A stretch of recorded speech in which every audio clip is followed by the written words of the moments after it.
के एक केंद्रीय मंत्री ने एक प्रेस कॉन्फ्रेंस में वेलफेयर पार्टी ऑफ इंडिया पर कुछ इल्ज़ामात लगाए।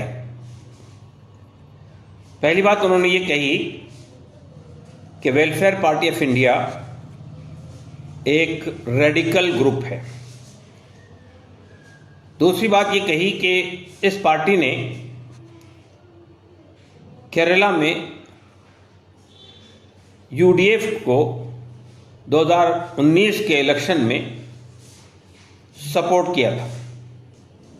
तीसरी बात उन्होंने ये कही कि वेलफेयर पार्टी का कांग्रेस के साथ केरला में एक अलायंस है। मैं इस सिलसिले में चंद बातें स्पष्ट करना चाहता हूं। पहली बात तो यह है कि वेलफेयर पार्टी ऑफ इंडिया एक रजिस्टर्ड राजनीतिक पार्टी है। ये पार्टी एक प्लूरल पार्टी है। इसके दरवाजे तमाम देश के तमाम वर्गों के लिए, किसी भी धर्म के मानने वालों के लिए, किसी भी जाति से ताल्लुक़ रखने वालों के लिए इसके दरवाजे खुले हुए हैं। और यही वजह है कि इस पार्टी में हर वर्ग के और हर धर्म के लोग मौजूद हैं।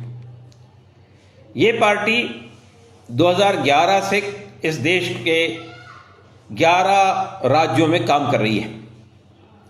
इस पार्टी ने कई इलेक्शनों में हिस्सा लिया है, लोकसभा के इलेक्शन में भी और स्टेट असेंबलियों के इलेक्शन में भी, और इसी के साथ साथ लोकल बॉडीज़ के इलेक्शन में भी कई राज्यों में इस पार्टी ने हिस्सा लिया है और कई राज्यों में लोकल बॉडीज़ में इसके नुमाइंदे चुनकर भी आए हैं। पार्टी एक रजिस्टर्ड पॉलिटिकल पार्टी है इलेक्शन कमीशन ऑफ इंडिया से, इसलिए उस पर यह लांछन लगाना कि वो एक रेडिकल पार्टी है, किसी धर्म विशेष से ताल्लुक़ रखती है और किसी खास वर्ग के लिए काम कर रही है, ये एक बेबुनियाद और गलत इल्ज़ाम है। वेलफेयर पार्टी ऑफ इंडिया ने 2019 के इलेक्शन में ये महसूस किया था कि देश में एक कम्युनल और फासिस्ट ताकत उभर रही है। इसको सत्ता में आने से रोकने के लिए वेलफेयर पार्टी ऑफ इंडिया ने केरला की हद तक ये फैसला किया था कि वहाँ की तमाम 20 सीटों पर ये पार्टी यूडीएफ का समर्थन करेगी। और इस समर्थन अनकंडीशनल था। ये समर्थन देश के अंदर लोकतंत्र को मजबूत करने के लिए था। ये समर्थन देश के अंदर डिसेंट की और विरोध की आवाज़ों को बाकी रखने के लिए था।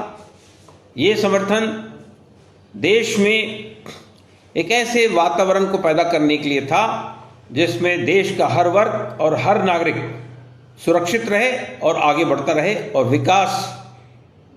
लोगों को विकास के रास्ते पर देश आगे बढ़े। Welfare party of India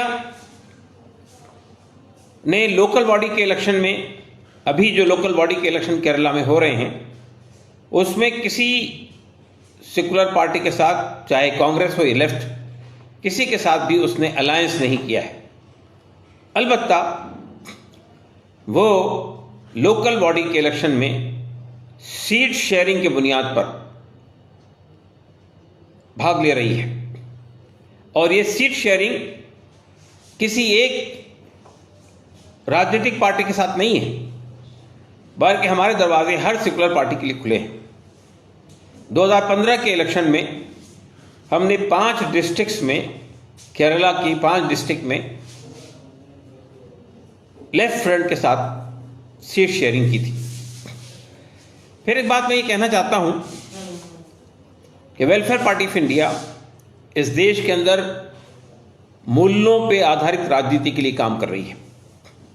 welfare party of India एक कल्याणकारी राज की स्थापना करना चाहती है। वेलफेयर पार्टी ऑफ इंडिया देश के संविधान को बाकी रखना चाहती है और ये चाहती है कि देश के संविधान ने जो अधिकार देश के नागरिकों को दिए हैं उसके खिलाफ कोई कार्रवाई ना हो। वेलफेयर पार्टी ऑफ इंडिया ने जब किसानों के खिलाफ कार्रवाइयाँ हुई उनके हक में आवाज़ उठाई, जब मजदूरों के राइट्स को छीनने की कोशिश की गई उसके हक में आवाज़ उठाई, जब सिटीजनशिप बिल लाकर नागरिकता पे, देश के नागरिकों की नागरिकता पे सवाल खड़ा किया गया, हमने उसके खिलाफ विरोध किया। वेलफेयर पार्टी ऑफ इंडिया ने यूएपीए जैसे काले कवानीन को जब आम लोगों पर लगाने की कोशिश की गई तो हमने उसका विरोध किया। वेलफेयर पार्टी ऑफ इंडिया एक ऐसे भारत का निर्माण करना चाहती है जिसमें समाज के हर वर्ग को, समाज के हर तबके को, चाहे वो कितने ही नीचे तबके से ताल्लुक़ रखता हो, उसकी जो बुनियादी ज़रूरतें हैं, उसको घर मिलना चाहिए, उसके सर पे छत हो, उसके बदन पे लिबास हो, उसके पेट को 2 वक्त की रोटी मिले और उसके घर में पैदा होने वाले हर बच्चे को अच्छी शिक्षा, फ्री एंड कंपलसरी शिक्षा उसे मिल सके। वेलफेयर पार्टी ऑफ इंडिया ने देश में कभी भी वोट बैंक की राजनीति नहीं की है। वेलफेयर पार्टी ऑफ इंडिया ने कभी भी किसी एक विशेष वर्ग को मुखातिब नहीं किया है। मंदिर मस्जिद की पॉलिटिक्स से वो हमेशा दूर रही है। वेलफेयर पार्टी ऑफ इंडिया देश के अंदर एक ऐसा वातावरण पैदा करना चाहती है जिसमें देश का हर नागरिक सुरक्षित रहे। जब हमारी महिलाओं पे अत्याचार हुआ, जब उनकी इज्जत पे हमले हुए, हमने उसके खिलाफ आवाज़ उठाई। चाहे वो निर्भया का वाक़या हो, चाहे हाथरस की महिला के साथ होने वाला रेप और उसका मर्डर हो, उस पर भी हमने आवाज़ उठाई। हम समझते हैं कि हमारा देश एक लोकतांत्रिक देश है। इसमें लोकतांत्रिक मूल्यों को ख़त्म करने की कोई भी कोशिश होगी तो हम उसके खिलाफ आवाज़ उठाएंगे। हम ये समझते हैं कि बीजेपी के केंद्रीय मंत्री ने कल जो प्रेस कॉन्फ्रेंस करके वेलफेयर पार्टी पर लांछन करने की कोशिश की और ये बताने की कोशिश की कि वो कांग्रेस पार्टी एक रेडिकल पॉलिटिकल पार्टी के साथ हाथ मिला रही है, तो हम ये समझते हैं कि ये दरअसल बिहार के अंदर उसकी जो बौखलाहट है, बिहार में जो उसके अवाम का जो सैलाब यूपीए की पार्टियों के साथ खड़ा हो रहा है, चाहे कांग्रेस हो चाहे आरजेडी हो, इसकी सभाओं में जो भीड़ उमड़ कर आई है और प्रधानमंत्री और एनडीए की सभाओं के अंदर जो कुर्सियां खाली पड़ी हुई है, उसको देखकर इन पर बदहवासी तारी हो गई है। ये परेशान हैं, ये सोच रहे हैं किस तरह, जैसा इन्होंने इससे पहले भी सुशांत सिंह राजपूत की आत्महत्या को बुनियाद बनाकर रिया चक्रवर्ती के ऊपर में पॉलिटिकल माइलेज लेने की कोशिश की, लेकिन जब ये सब चीज़ कोई काम नहीं आई तो अब वो उन्होंने वेलफेयर पार्टी ऑफ इंडिया पे निशाना लगाना शुरू किया है। हम ये बात साफ कर देना चाहते हैं कि अगर हम पर ऐसे गंदे आरोप लगाए जाएंगे तो हम उसे कानूनी तरीके से चैलेंज भी करेंगे और हम पब्लिक के कोर्ट में भी अपना मुद्दा रखेंगे। हम समझते हैं कि एक ऐसी पार्टी जिसका पूरा 9 साल का पूरा दौर एक साफ सुथरा दौर है, जिसने समाज के हर वर्ग को एड्रेस किया है और समाज का हर वर्ग उसके अंदर मौजूद है, जिसने हमेशा समाज के दबे हुए, पिसे हुए, कुचले हुए लोगों की आवाज़ बनने की कोशिश की है, जिसने यहाँ पर ऐसे मुद्दों पर अपने इश्यूज़ को आगे बढ़ाया है जो आम आदमी के मुद्दे हैं, जिसने हमेशा ये कोशिश की है कि हमारी अर्थव्यवस्था इस तरह इस्तवार हो कि गरीब से गरीब आदमी की भी बुनियादी ज़रूरतें पूरी हों, इक्विटेबल डिस्ट्रीब्यूशन ऑफ रिसोर्सेज हो। इसके लिए हम बराबर कोशिश करते रहें।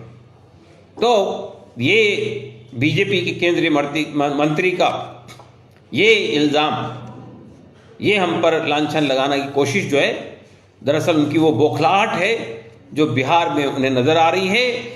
उन्हें लग रहा है कि बिहार की जनता ने उन्हें रिजेक्ट कर दिया है और अब यहाँ से हम समझते हैं कि बीजेपी कि ये जो बांटने वाली राजनीति थी, ये जो नफरत की राजनीति थी, ये जो अवाम के असल मुद्दों से लोगों को भटकाने की राजनीति थी, ये जो मंदिर मंदिर की पॉलिटिक्स थी, ये जो ऐसे नॉन इश्यूज को इश्यूज बनाने की पॉलिटिक्स थी, अब उसका दौर खत्म होने जा रहा है। और यहाँ की जनता अब ये सबका साथ, सबका विकास और सबका विश्वास जैसे जुमलों से बेजार हो चुकी है। हम ये देख चुके हैं इस गवर्नमेंट ने हर फ्रंट पे जनता को मायूस किया है, चाहे लॉ एंड ऑर्डर की बात हो, चाहे समाज के दबे पिसे कुचले लोगों के उत्थान की बात हो, चाहे देश के किसानों की बात हो, चाहे देश के मजदूरों की बात हो, और देश की अर्थव्यवस्था जो इन 6 सालों के अंदर बुरी तरह लड़खड़ा गई है, ये भी देश के सामने एक चिंता का विषय है। इसी के साथ हम ये देखते हैं कि अंतर्राष्ट्रीय स्तर पर भी हम जिस तरह हमारे मौजूदा हुकूमत ने चीन के साथ, ये चीन की जो दरअंदाजी हुई है देश के अंदर, उसको रोकने में जो हमारी सरकार बुरी तरह नाकाम रही है, इन सब चीज़ों को छुपाने के लिए वो अब ऐसे नॉन इश्यूज़, ऐसे इमोशनल इश्यूज़, ऐसे भड़काऊ तरीक़े इख्तियार कर रही है, जिससे वो जनता को एक बार फिर धोखा देने की कोशिश कर रही है। लेकिन हम ये समझते हैं कि हमारी जनता, देश की जनता जागरूक है, और देश की जनता ने ये फैसला कर लिया है कि ये जो जुमलों की राजनीति करने वाली सरकार है, ये जो भड़काऊ भाषण देने वाली सरकार है, ये जो समाज को बांटने वाली सरकार है, ये जो समाज के बुनियादी सवालात को हल न करने वाली सरकार है, ऐसी सरकार से अब हम छुटकारा चाहते हैं। और उसकी शुरुआत हमें यकीन है कि बिहार से होगी, और उसके बाद ये दौर आगे बढ़ेगा। धन्यवाद।